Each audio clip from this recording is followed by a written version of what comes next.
Bonjour, cher ami. Je sais vivre dans l'humiliation et je sais vivre dans l'abondance. En tout et partout, j'ai appris à être rassasié et à avoir faim, à être dans l'abondance et à être dans la disette. La formation dans le secret. Partie 1. Le brisement. J'ai été crucifié avec Christ et si je vis, ce n'est plus moi qui vis, c'est Christ qui vit en moi. Si je vis maintenant dans la chair, je vis dans la foi au Fils de Dieu qui m'a aimé et qui s'est livré lui-même pour moi. Aujourd'hui, nous allons parler de la première étape de ce qui fait la formation dans le secret, le brisement. Dans un premier temps, ne changeons pas nos habitudes et définissons ce qu'est le brisement de Dieu afin de comprendre l'intégralité de ses objectifs et de ses principes. Dans la vie d'un chrétien, le brisement correspond à la destruction de ce que l'on appelle le vieil homme que nous étions auparavant.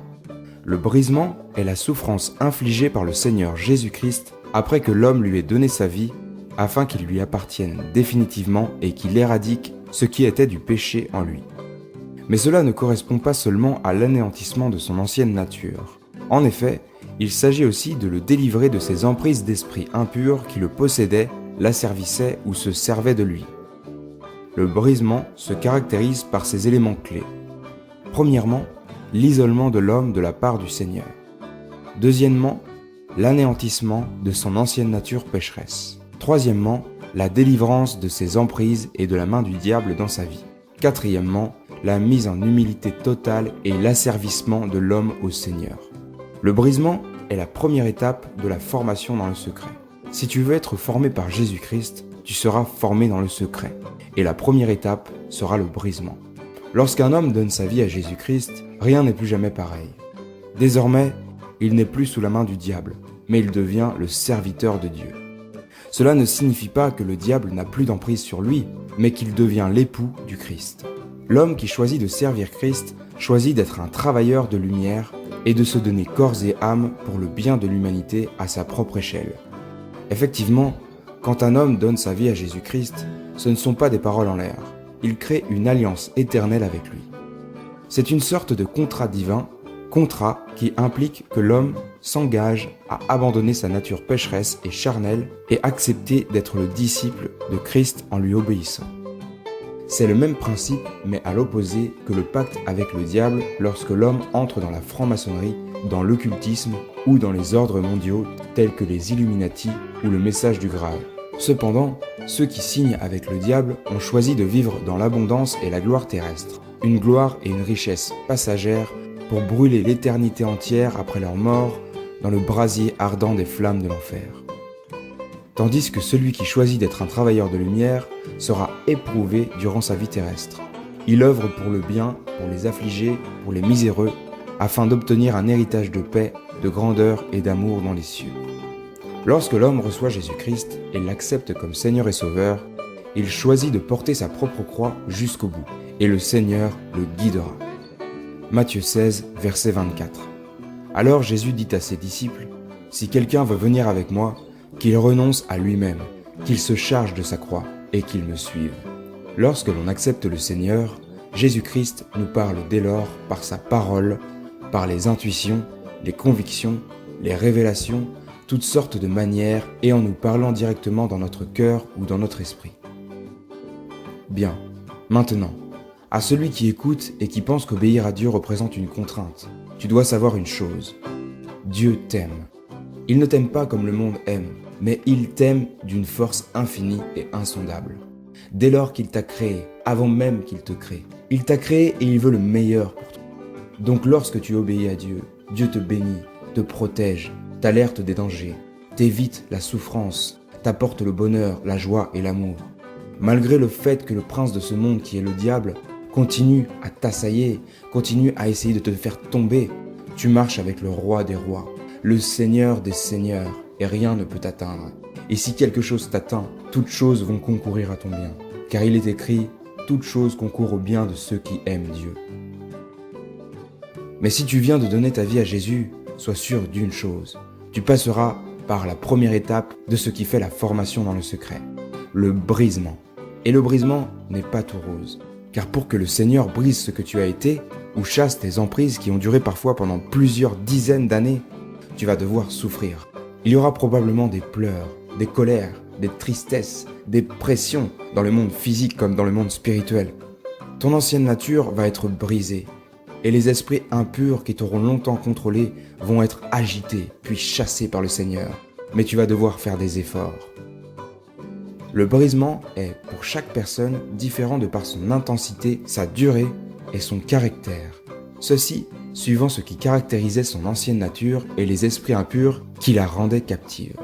Si tu étais par exemple colérique, orgueilleux, angoissé, dépressif, que tu étais sous l'emprise de drogue ou que tu avais touché à l'occultisme, ton brisement sera bien plus pénible que si tu étais calme, déjà sain, sans problèmes apparents ni antécédents. Pour bien comprendre le brisement, je vais te donner un exemple. Supposons que je suis un homme lambda de nature orgueilleuse et sous l'emprise d'un esprit d'angoisse. J'ai pris ici un exemple simple avec un caractère pécheur et un esprit impur pour simplifier. Je donne ma vie à Jésus-Christ. Je deviens donc l'époux ou l'épouse du Seigneur. Je ne suis donc plus assis à la table du bourreau, qui est le diable, mais à la table du roi, qui est le Seigneur Jésus-Christ. Jésus-Christ fait donc une alliance avec moi et procède par mon acceptation au brisement de mon orgueil, qui n'est pas encore l'emprise d'un esprit impur d'orgueil, mais bien une nature orgueilleuse. Et il va chasser l'esprit d'angoisse. Le Seigneur va donc m'humilier, me rabaisser plus bas que terre. Il va me forger un cœur humble. Je serai dépouillé de l'orgueil par son brisement.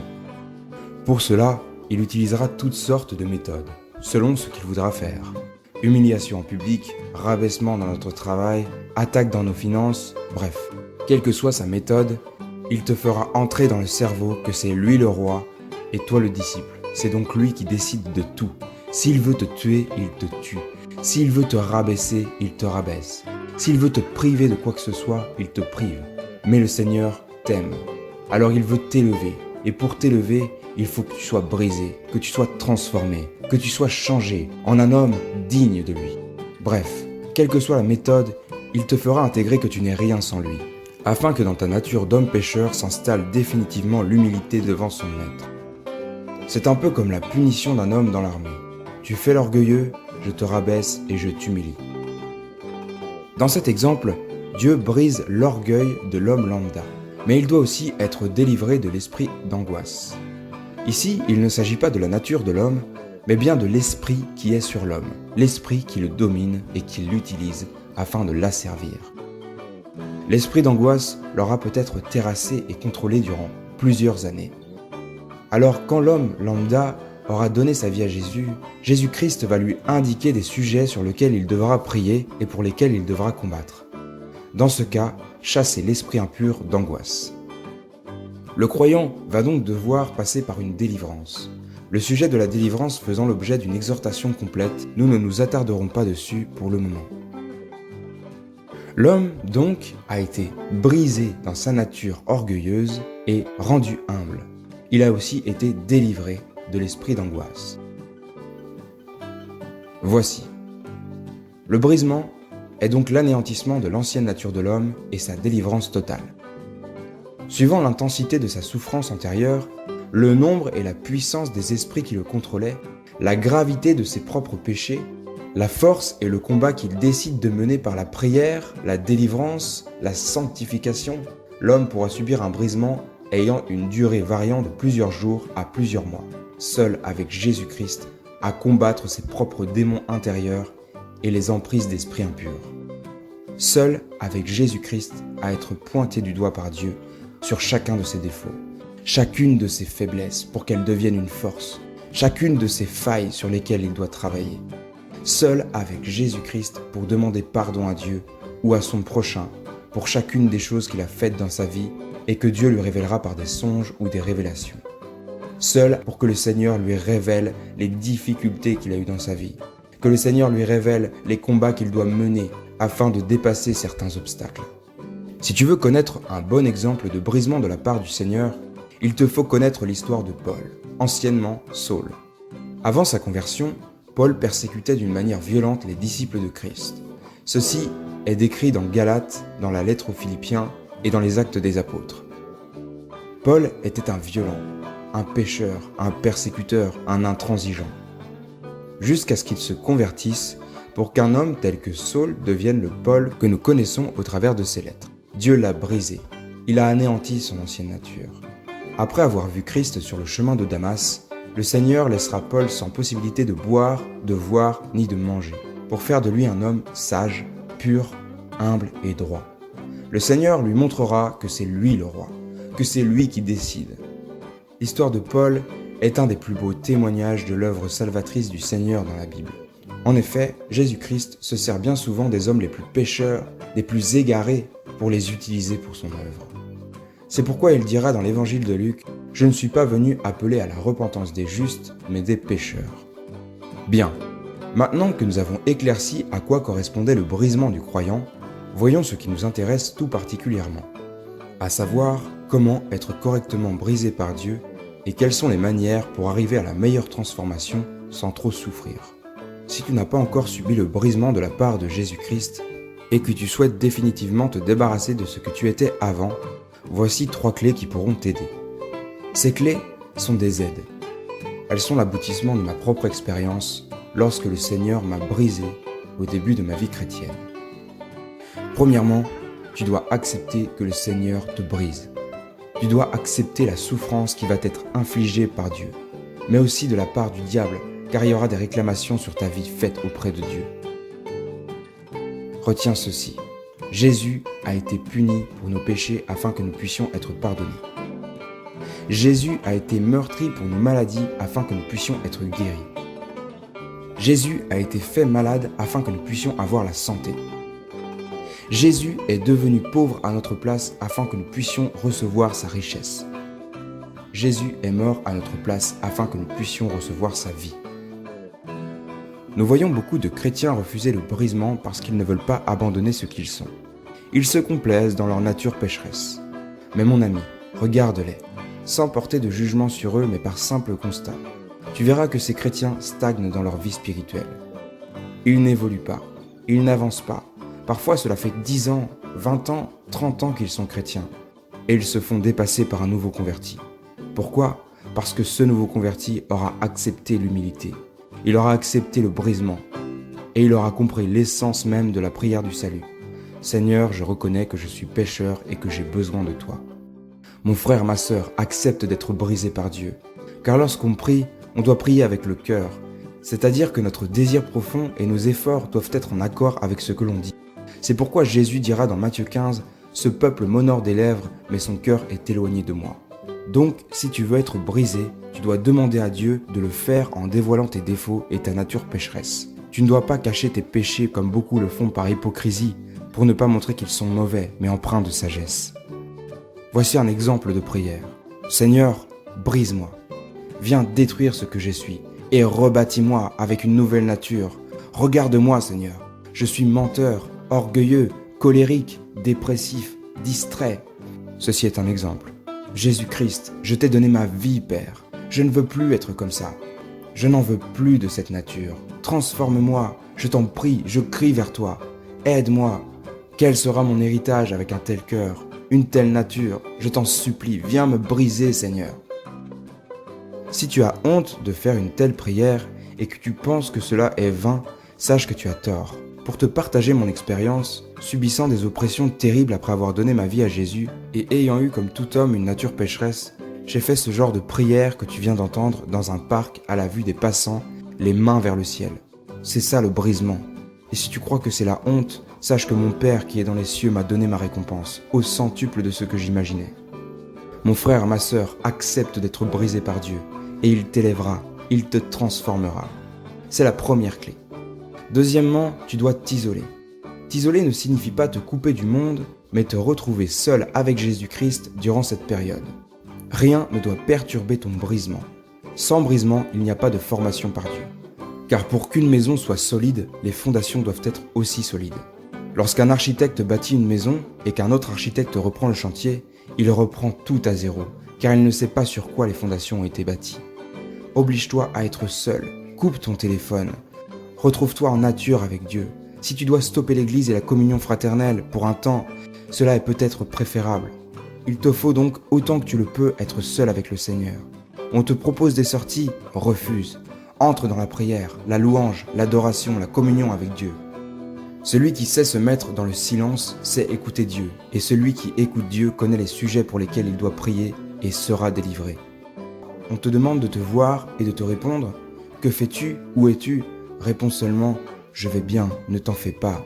J'ai besoin d'être seul pendant quelque temps. Si tu veux que Dieu te brise, rien ne doit perturber ton brisement. Si tu le peux, pars en nature. Isole-toi avec Dieu dans une chambre. Voyage en solitaire.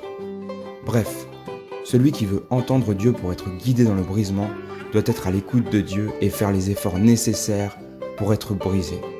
Abandonne tes relations qui ne t'élevaient pas dans la gloire de Dieu et qui te poussaient dans le péché. À ce sujet, je réaliserai prochainement une exhortation sur les amis et l'influence de l'amitié. Éphésiens 6, verset 18. Faites en tout temps, par l'Esprit, toutes sortes de prières et de supplications. Veillez à cela avec une entière persévérance et priez pour tous les saints. Jésus-Christ, lorsqu'il devait prier Dieu, s'isolait lui-même. Il se levait à l'aube et partait dans un coin de nature. Soyons à l'image de Jésus-Christ. Notre vie privée est un droit. Troisièmement, tu dois te sanctifier. C'est le meilleur moyen de souffrir le moins possible lors du brisement de l'Éternel.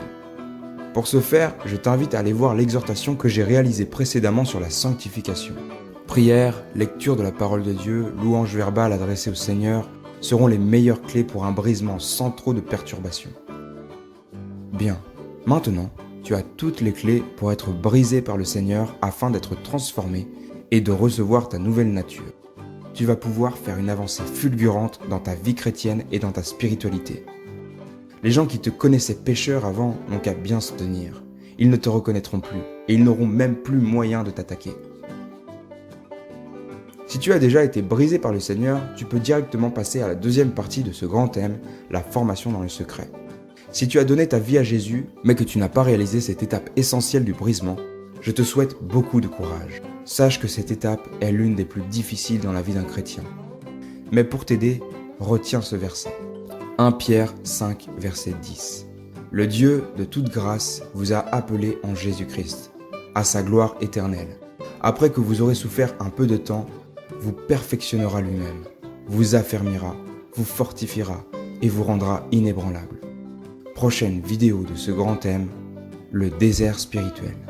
Bon courage, cher ami, le Seigneur est avec toi.